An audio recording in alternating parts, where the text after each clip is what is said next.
What really happens when people, or, even whole groups, just vanish, completely vanish without a trace? That's a chilling thought. Yeah, the idea of a whole community just disappearing, or a modern plane falling off the map, or like skilled professionals on some remote island just gone. It really taps into some deep anxieties, I think. Absolutely. Yeah. It leaves this huge void, right? It's filled only with questions. Yeah. That deep uncertainty is maybe the most unsettling part, not knowing why or where or how. It hits that basic human fear of the unknown. Well, today you're joining us for a deep dive into 3 of history's most baffling mass disappearances. We've been digging through official reports, logbooks, investigation notes, and honestly, some pretty wild theories surrounding the Flannan Isles Lighthouse Keepers, the Roanoke Colony, and that modern puzzle, Malaysia Airlines Flight 370. Right, and our goal here is to really pull out the key bits of information, the most important insights from all the sources we looked at. Sort of a shortcut for you to get up to speed on these really eerie, unexplained events. We'll lay out the facts as we know them, look at the strange little details, the weird occurrences, and even explore some of those explanations that sound crazy, but maybe aren't entirely dismissible. Exactly. We're covering historical mysteries, some quite spooky folklore, and these modern puzzles where, even with all our tech, we still can't quite figure it out. Some cases span centuries, yet the core mystery feels just as fresh. So what do you think happened? Let's get into our first deep dive. Okay. We're starting way out there with a really isolated case, the vanishing of the Flannan Isles Lighthouse Keepers. Think late 1800s, remote coast of Scotland. A brand new lighthouse, state-of-the-art for its time, designed by David Allen Stevenson. It started operating December 7, 1899. Quite the setup. It even had this unique little railway for supplies, built tough, meant to withstand anything the North Atlantic could throw at it. But that isolation meant for vigilance became, part of the mystery itself. Because on December 5, 1900, a passing ship, the Arctur, noticed something was wrong. Yeah, they reported no light from the lighthouse, and this was during a really nasty storm. Visibility near zero. Captain Holman reported it straight away to the Northern Lighthouse Board. But then nothing happened immediately. Bad weather kept the relief ship, the Hesperus, away until December 26th. Almost 3 weeks later. Imagine the wait. Right. When it finally got there, Joseph Moore, he was the 4th keeper, meant to swap out with one of the guys. He went ashore first, and what he found was just eerie silence. Completely silent. Totally. Except for a canary, still alive in its cage, but no sign of the 3 keepers, James Ducat, Thomas Marshall, and Donald MacArthur. Moore later wrote, and this is chilling, "I did not take time to search further, for I only too well knew something serious had occurred." Wow. He just knew instantly. That says a lot. It really does. So they went inside the lighthouse properly, and the details are strange. In the kitchen, a full meal was laid out, untouched. Plates, silverware, all neat. Okay, so like they were interrupted mid-meal. Seems like it. But one chair was overturned. Just one. A small thing, but it breaks the pattern. Odd. What about their quarters? Bedrooms, all beds made. Personal stuff looked undisturbed, like they just stepped out for a moment. Okay, but then there's the clothing, the oilskins. Ah, yes. The oilskins, that heavy-duty waterproof gear, absolutely essential in those conditions. 2 of the 3 sets were gone. One was left behind. And protocol demanded they wear them in storms, right? So 2 men went out properly equipped, 1 didn't. Or maybe wasn't even planning on going out. Exactly. And the light itself. The lamp was clean, plenty of fuel. It suggests the last shift, whoever was on duty, did their job properly before whatever happened. So the core duty was done. But other things were off, like the clocks. Right. All the clocks inside had stopped, unwound, suggesting they'd been gone for a while, which makes that untouched meal even weirder. Did they vanish mid-meal or set it out and then leave before eating? It's confusing. Definitely adds layers to it. What about the logbook? Any clues there? Okay, this is where it gets really unsettling. The entries were written by Thomas Marshall, December 12th. Gale north by northwest sea, lashed to fury storm, still raging, windy, steady, storm-bound, severe winds, the likes of which I have never seen before. Standard enough, maybe. But then he adds that James Ducat, the head keeper, was very quiet. And Donald MacArthur. The tough one. Yeah, known for being tough, apparently quite volatile sometimes. MacArthur was crying. Crying. A seasoned keeper. What could cause that? That's not just a storm reaction. It implies intense fear, right? The logbook feels less like a weather report and more like a descent into something. It really does. It shows how extreme isolation and maybe something else, something unknown, could break even strong men. What did the next day's entry say? December 13th. Storm continued through the night. Wind shifted west by North Duet, quiet MacArthur, praying. Praying now, again, supposedly very unusual for MacArthur. It implies something deeply, deeply frightening was happening. Maybe something besides the storm. Or maybe because of the storm, but in a way we don't understand. Could be. December 14th. No relief storms still raging. Sea rough prayers all day. Just prayers all day.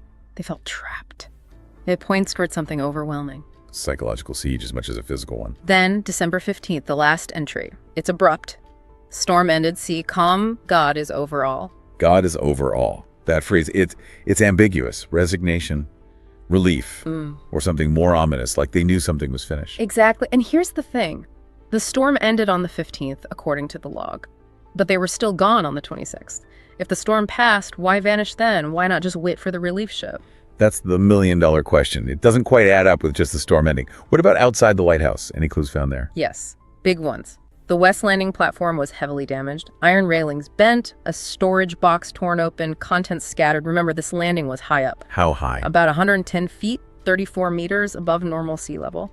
And despite the damage, no bodies were ever found anywhere. So physical evidence of immense force, but no victims. Robert Muir, the superintendent who'd hired them, he investigated around December 29th. He came up with the most accepted theory. The official explanation. Pretty much. He believed Marshall and Ducat went out to the west landing during the storm. Maybe Marshall foolishly without his oilskins, just in a shirt to secure that storage box. Muir hypothesized an extra-large sea had rushed up the face of the rock, had gone above them, and coming down with immense force had swept them completely away. A rogue wave, essentially, hitting with enough force to damage things 110 feet up and wash 2 men away. And he figured MacArthur, the third keeper, maybe saw it happen or heard it, ran out without his oilskin to help her look, and got swept away too. Okay, that does explain the missing oilskins, 2 gone, 1 left. It explains the damage high up, and no bodies. It ties things together logically. It's considered the most plausible explanation, especially when you look at the geography there. Apparently, the west side has caves and gullies that can act like water cannons during huge storms, channeling waves incredibly high. There's also a variation, right? It's something about MacArthur. Yeah, a slight twist suggests MacArthur, known for maybe having a temper or fights, could have started an argument that led them outside at the worst possible moment, right into the path of that wave. Still ends the same way, just changes the reason they went out. Makes sense as a possibility. But the sheer weirdness, the logbook entries, it pushes people towards other ideas too, doesn't it? Oh, absolutely. The crying, the praying. It suggests a terror beyond just weather. So naturally, people look to Scottish folklore. Like what sort of folklore? Well, you've got creatures like the Beather, sort of a storm-bringing dragon or serpent, or the Kelpie, a water spirit that often looks like a horse, luring people to watery graves. Maybe even Silky's shape-shifting seals. Could something like that have drawn them out? Or perhaps something even more spectral, like a banshee. The washerwoman figure, wailing and washing the clothes of those about to die. Yet they saw or heard something like that.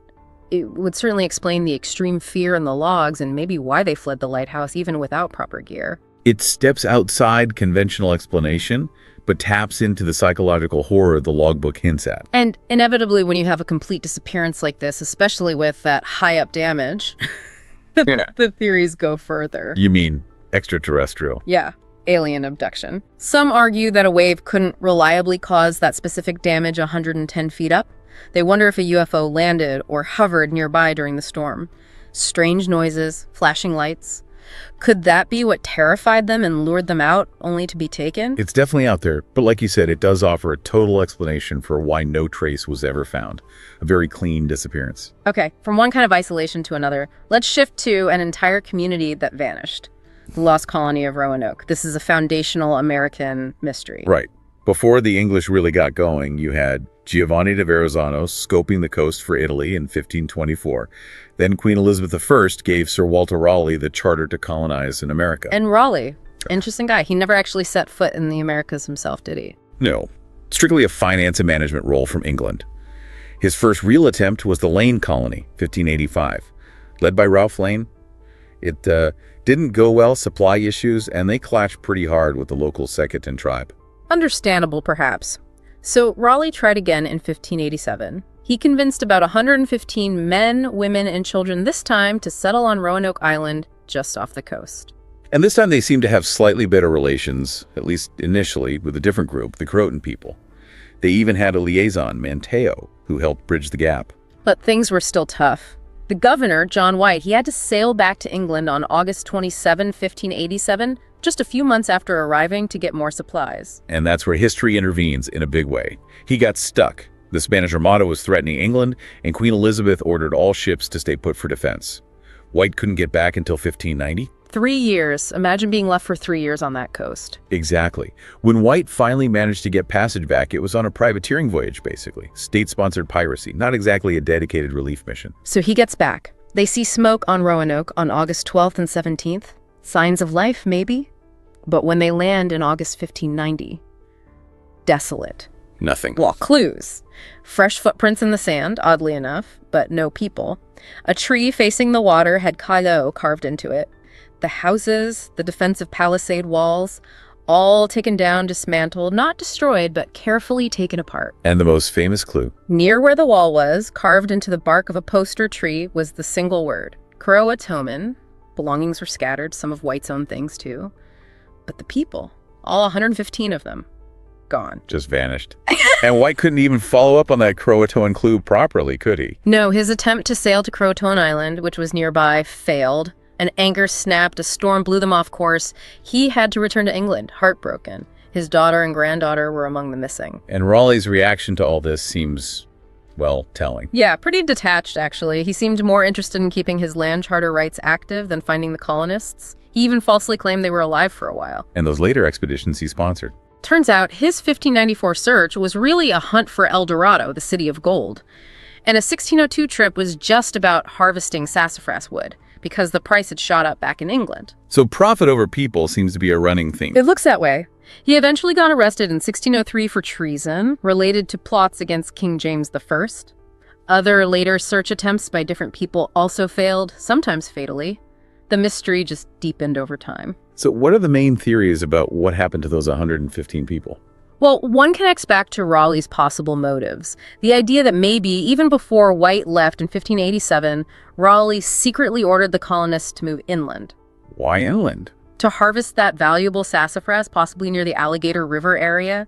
There's some slight archaeological evidence, small coffins with Christian symbols found there that hints at some European presence inland. The theory suggests survivors might have later joined the Croatoan people after Raleigh's influence waned. Interesting. What about the Dare stone? That sounds specific. It is. A stone supposedly carved by Eleanor Dare, John White's daughter, claiming they moved to the Chowan River. It detailed hardships, attacks, only a few survivors left eventually. It lines up a bit with some accounts by a writer named William Strachey, but its authenticity is really debated. Chemical tests suggest the stone itself might be old, but the carving could be much later. It's controversial. Okay, so maybe not solid proof. What's the most common theory? Probably assimilation. The idea that the colonists simply merged with local Native American tribes. People in the later Jamestown settlement, founded 1607, reported hearing about or even seeing people who looked European living in native villages along the Roanoke River. John Smith mentioned something like that too, right? Although he was known to maybe embellish things. He was, but it's plausible. Captured, perhaps, or maybe they just sought refuge and gradually adopted the local culture, intermarried. The Lumbee tribe today in North Carolina actually claims descent from the Roanoke settlers and the Croatoan people. That feels like a fairly logical possibility. Are there more unusual theories for Roanoke too? Oh, you bet. There's the Cora tree theory, a legend from Hatteras Island, which used to be called Croatoan. It talks about a mysterious woman named Cora who showed up in the early 1700s, suspected of witchcraft. Okay. Where does this lead? Well, the legend says locals tried to burn her, a sudden storm hit, lightning struck an oak tree, Cora vanished, and her name, Cora, was found scorched into the split tree. Intriguingly, tests show that specific tree was alive back in the late 1500s when the colonists were there. So the idea is maybe the colonists encountered this Cora, or someone like her, angered a local power, or is it just a later folktale reflecting the mystery? It's hard to say. Could be pure legend or maybe a distorted memory of something that happened related to the colonists' disappearance. It adds a supernatural layer. And then there's the really dark stuff. Yeah. Cannibalism. Yeah. And zombies. Zombies. Seriously. Okay, hear me out. It sounds wild, but there's actually something called the Zombie Research Society, apparently a real group. One researcher, Andre Freeman, proposed this. The core idea is desperation. The colonists ran out of food and turned to cannibalism. Grim. Extremely. The theory suggests the strongest killed and ate the weaker ones. This would explain why no mass graves or skeletons were found. Bones would be broken from marrow, scattered, decayed. Okay, but where do zombies come in? Freeman argues that diseases associated with cannibalism, or maybe something already present, could have triggered a sort of localized zombie-like outbreak. He points to some archaeological evidence of cannibalism at related sites and tribal stories of internal conflict. So the idea is the infected colonists essentially wiped each other out, or the few zombie survivors eventually just decayed, leaving no trace. That's the theory. It's extreme, definitely the most sensational one, but it attempts to explain the utter lack of human remains. A truly horrific end, if true. A stark contrast to assimilation. Okay, let's shift gears dramatically. From the 16th century to the 21st, Malaysia Airlines Flight 370. Right. A modern mystery with modern tech involved, yet still baffling. March 8, 2014. MH370 takes off from Kuala Lumpur, headed to Beijing. Normal flight, clear weather. Boeing 777, 239 people on board. Everything seemed completely standard at first. But then, things started to go offline. At 1:07 a.m., the ACAR system sent its last message. That's the system that automatically sends flight data back to the airline. And then it was just shut off. Yes, apparently shut off deliberately. Then, at 1:19 a.m., the first officer, Ferry Abdul Hamid, gave the last verbal communication. Good night, Malaysia 370. Routine sign-off. But just 2 minutes after that, The plane's transponder stopped transmitting. That's the device that tells civilian radar who the plane is, its altitude, its location. Without it, MH370 basically became invisible to normal air traffic control. but not completely invisible. No. Malaysian military radar, which works differently, kept tracking it, and it showed the plane making sharp turns, deviating completely off its planned course to Beijing. It flew back over Malaysia and out towards the Indian Ocean. Where was the last known point? The final military radar ping was about an hour after that last verbal contact. It showed the plane over the Andaman Sea, near the northern tip of Sumatra, heading out into the vastness of the Indian Ocean. After that, silence. The search started immediately, right? Malaysia, Vietnam. Yes, frantic search efforts in the South China Sea initially. But days later, the Malaysian Prime Minister made a stunning announcement. Analysis of satellite data, faint electronic handshakes the plane continued to make, indicated it had actually flown on for hours after vanishing from radar. Hours? In which direction? South, deep into the southern Indian Ocean. On March 24, based on that analysis, he concluded MH370 must have crashed there, tragically, with no survivors. Was there any hope of finding the black boxes?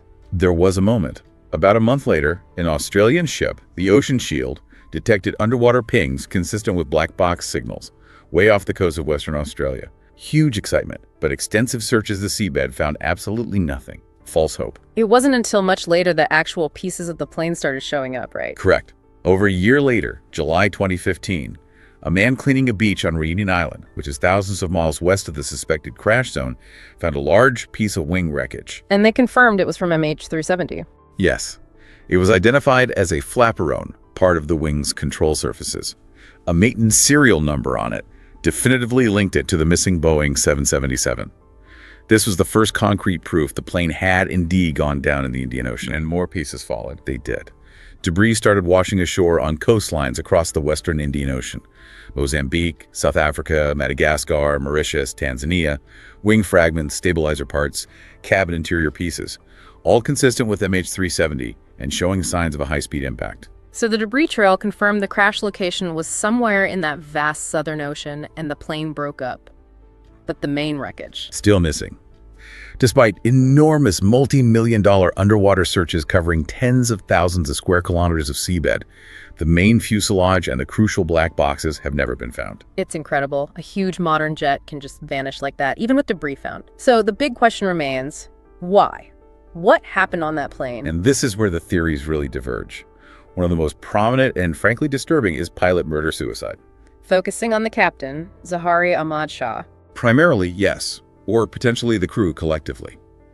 Initial investigations by Malaysia found no red flags, no weird financial stuff. But reports surfaced, even hints from government officials, like the Australian PM at the time, suggesting a belief amongst investigators that it was deliberate pilot action. And wasn't there some pretty damning evidence found later? There was.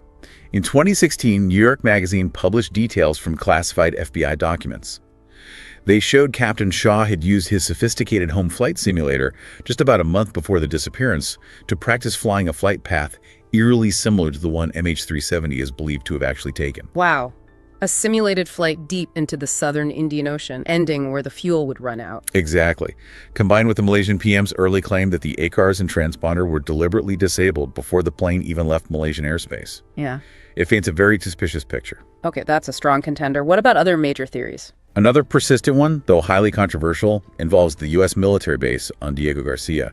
That island outpost in the middle of the Indian Ocean, the theory is the U.S. shot it down. That's the core idea.